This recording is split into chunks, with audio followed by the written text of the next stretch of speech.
O número de divórcios no Brasil no ano passado bateu recorde. 80 mil, mais de 80 mil pessoas se divorciaram. E infelizmente, essa realidade também tem atingido muitas e muitas igrejas. Ora, como que a gente faz para diminuir isso? Solteiro, você solteiro, o que você tem que fazer antes de se casar? Não, primeiro, não pode se casar antes de assistir a este vídeo. Mas o meu vídeo de hoje também serve para você que é casado. Como melhorar seu casamento, como mantê-lo abençoado, é sobre isso que eu vou falar hoje. Curta, comente, se inscreva, bora para mais um vídeo. Primeiro, vamos falar então sobre alguns princípios que você, solteiro, precisa saber antes de casar e que você, casado, também pode utilizar na sua vida. Primeiro, não baseie seu casamento na paixão. Nós aqui, no Ocidente, fomos muito influenciados por Hollywood, que pinta aquela ideia de amor como um sentimento avassalador que vai durar toda a vida. O nome disso, na realidade, é paixão. A paixão existe, é esse sentimento avassalador, mas tem vida curta. Mas Hollywood não. Hollywood nos ensina que você vai ver assim, apaixonado. Esse é um casamento bom. Um bom casamento é esse. 50 anos e você ficará apaixonado. Você nota que as pessoas acreditam nisso no dia dos namorados. O que a gente vê no dia dos namorados? Declarações assim, ó. Apaixonado por você como há 20 anos. Essa pessoa ou está mentindo, ou não sabe o que é paixão. Ou então nunca esteve apaixonado. Gente, eu lembro quando eu conheci minha esposa. Rapaz, só de pegar na mão já dava, meu Jesus, já a gente dava até uma moleza. Eu lembro a primeira vez, a gente voltando do culto, indo para casa dela, no ônibus, quebradeira que eu tava na época, e aí voltando de ônibus, e ela colocou a cabeça no meu ombro, primeira vez. Meu amigo, quase desmaiei. Então, assim, a paixão é essa coisa. Eu lembro, eu estudava, né, fazia seminário, eu a via apenas na quarta-feira e no domingo, era o que dava. Meu amigo, mas o dia parecia que não passava. Paixão, paixão. Mas isso acabou. Isso não existe. Isso não dura para sempre. Não dura para sempre. Então, esse é o primeiro ponto para você que quer se casar ou para você que está casado. Porque é isso que a gente vê, principalmente aí na mídia. Ah, o amor acabou. Não, a paixão acabou. É que essas pessoas são infantis. Querem viver como um adolescente apaixonado a vida inteira. A vida inteira. Então a paixão acaba mesmo. O que fica é o amor. Agora, muitas e muitas pessoas querem basear o seu casamento exclusivamente na paixão. Tanto os casais, as pessoas que já estão casadas, quanto o solteiro. Acreditando que a paixão é o grande sinalizador de um bom relacionamento. Apenas a paixão vai garantir tudo. Isso é um grande engano. Isso é um grande engano. Na realidade, a paixão pela pessoa certa pode ser uma grande bênção, mas a paixão pode ser uma desgraça total. Quantas e quantas histórias nós conhecemos de pessoas que por conta da paixão ficaram cegas, né? O pessoal fala o amor cega, não, a paixão cega. Que por conta da paixão ficaram cegas, sabe, se entregaram absurdamente e depois viram suas vidas destruídas. Então, primeiro, antes de você se casar, saiba disso. Não baseie seu casamento exclusivamente na paixão. E para você casado também é a mesma coisa. Segundo, e aí, né, já que eu não devo basear meu casamento em paixão, quando eu for escolher alguém, a paixão não deve ser o único critério, qual deve ser então? Valores em comum. E aí, segundo princípio, valores em comum. O que a Escritura declara? Andarão dois juntos se não houver entre eles paixão? Não. Andarão dois juntos se não houver entre eles valores. Acordo, não é isso? Andarão dois juntos se não houver entre eles acordo, ou seja, valores. Para ter acordo você tem que ter valores em comum. São valores mútuos que mantêm um casal, não a paixão. Não há paixão. Ora, não há paixão que resista a valores divergentes. Sempre que eu falo dessa história, sempre que eu falo desse assunto, eu conto a história de um casalzinho de bêbados que morava próximo da minha casa. Era impressionante, quando eu saía, tipo domingo assim para ir para a igreja, era o dia deles irem para a igreja deles, né, pro bar. E aí eu os via saindo. E quando eu voltava, era também mais ou menos a hora que eles estavam voltando. Mas era assim, meu amigo, era batata, já os dois bêbados. Só que é o seguinte, eles se davam bem, sabe por quê? Porque os dois iam para o mesmo lugar, os dois tinham o mesmo valor em comum, a cachaça. Então por isso eles estavam muito bem. Eu acredito que se não se converterem, não se arrependerem, vão para o inferno. Mas vão para o inferno juntos. Pelo menos aqui, já que eles têm valores parecidos, a vida deles não será um inferno tão grande assim. Tão grande, porque sem Cristo sempre é, né? Mas eles vão ter paz, porque eles têm valores comuns, valores em comum. Eles têm um valor em comum, a cachaça. Então pense assim, ó, como que não há paixão que resista a valores diferentes. Você, pense assim, você é um cristão lá na época do Império Romano, na época de Jesus. Muitos pagãos romanos, eles acreditavam na prostituição cultural, que por meio do sexo você poderia obter o favor dos deuses. E aí, imagine que para muitos desses caras, desses pagãos, seria uma honra ter a filha como sacerdotisa nesses lugares. Ou, mesmo que não fosse nisso, mas em qualquer altar pagão, a sua filha seria uma sacerdotisa desses deuses. E aí, pense nisso, você crente, casado com um romano. E aí o romano não vê a hora de que a sua filha se torne uma sacerdotisa. Um pagão não vê a hora de que seu filho se torne uma sacerdotisa. E você vê isso como obra do demônio. E aí? Como que fica? Percebe quão complicado é? Não há paixão que resista um negócio desse. Então, se a gente tem valores muito diferentes, dificulta muito. Então, o que você deve olhar antes de casar é valores. Sente com a pessoa e pergunte. Você quer ter filho? Você gosta de criança? Quantos filhos? Como é que vai ser? O que você crê em relação a isso? Então você tem que perguntar tudo. Perguntar tudo. E aí eu já entro no meu terceiro princípio. Calcule o preço. Calcule o preço, ou seja, analise tudo. É mais ou menos assim, ó. Abra o olho para tudo. Veja se os valores são parecidos. Abra o olho antes de casar. Depois fecha. Depois tem que fechar. Depois tem que fechar o olho. Jesus, em Lucas 14, ele estava falando sobre o preço a se pagar em relação ao discipulado, o custo. E aí ele cita algumas figuras. Que figura? Ele diz o seguinte, olha, para vocês que querem andar comigo, ele diz o seguinte, qual é o homem que vai construir uma torre sem primeiro calcular se ele tem o dinheiro para acabar a torre? Segunda figura que Jesus cita. Qual é o rei que vai para uma batalha sem que primeiro este rei calcule se ele possui exército o bastante para vencer o inimigo?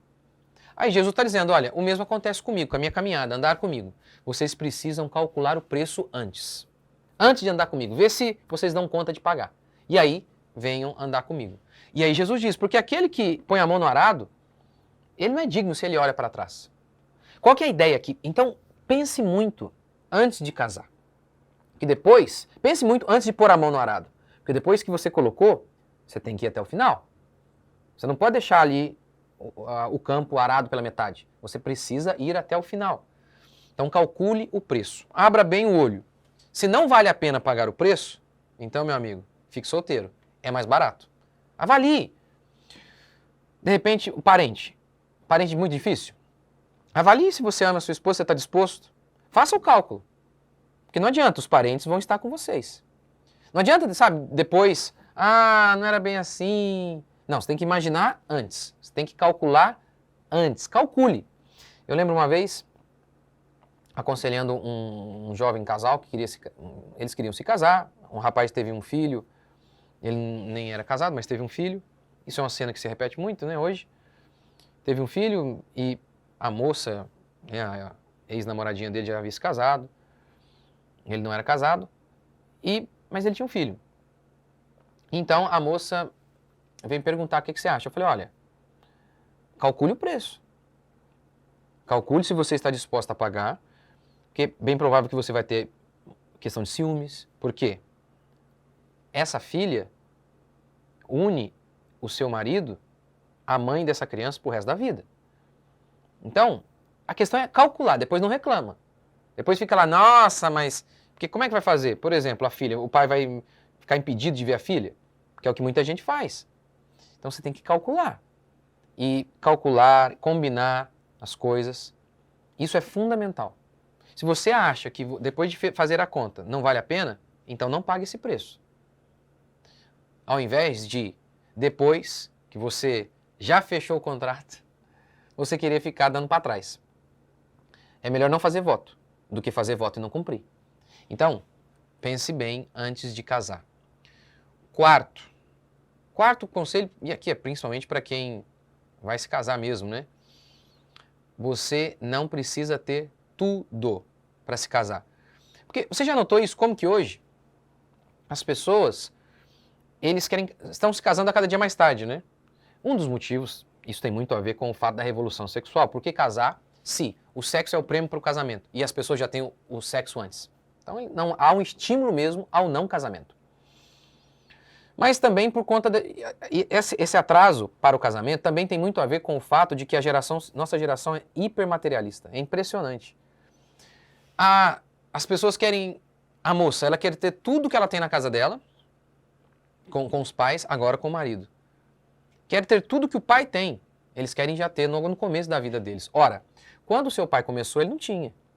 A maioria, né? Pelo menos a maioria de nós, quando o seu pai começou, quando ele casou, ele não tinha o que ele tem. Então, a verdade é essa. Para muitas e muitas pessoas, é até que o dinheiro separe, não é até que a morte o separe. O dinheiro é que é o grande Deus de muitas e muitas pessoas.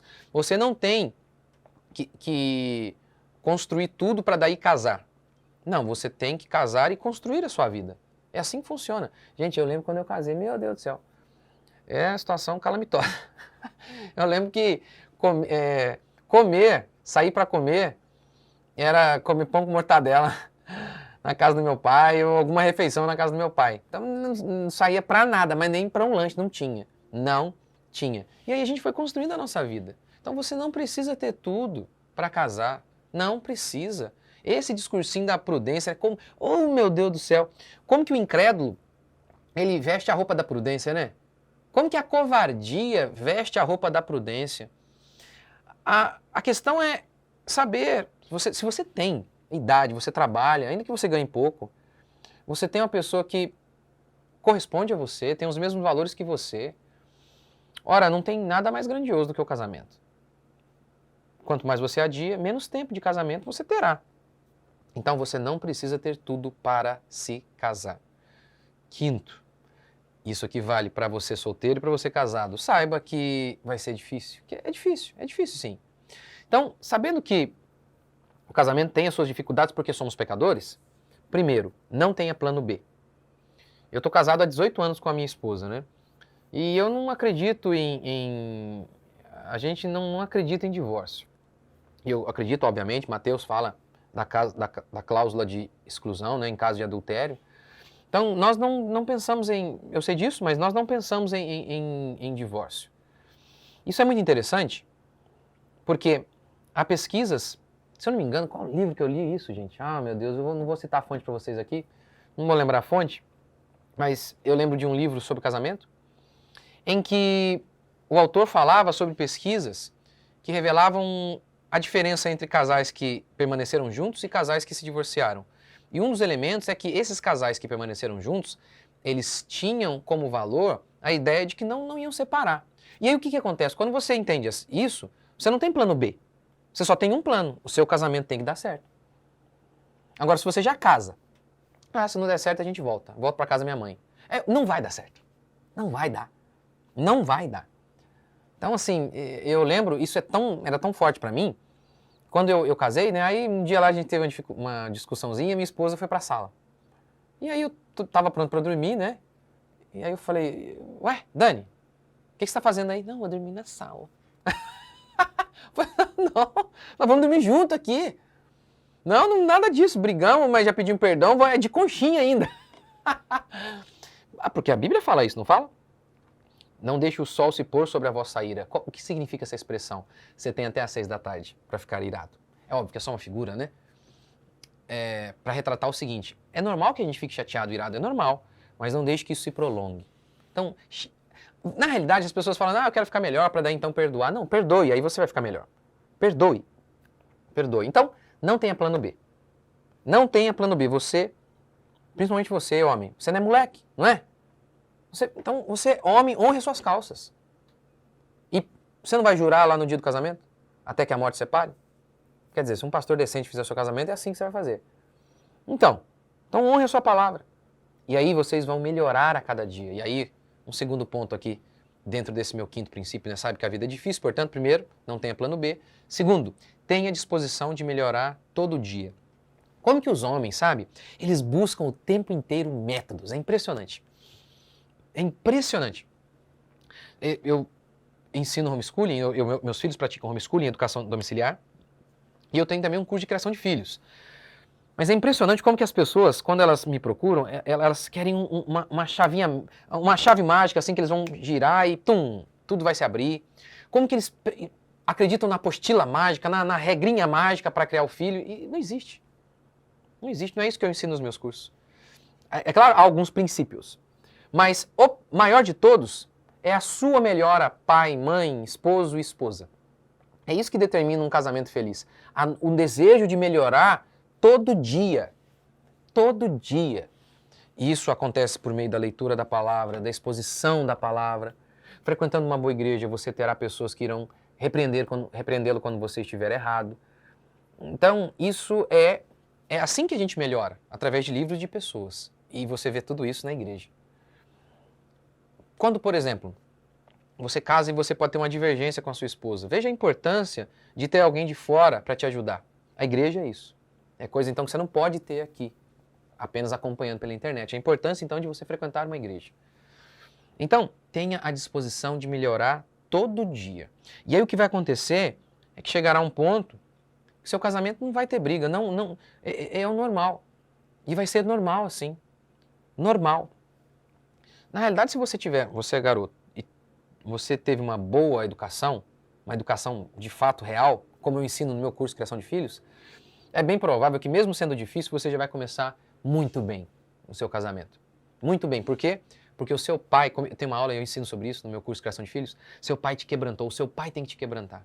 Mas se você não teve essa boa educação, se você não teve um pai que te quebrantou, o seu casamento vai te quebrantar.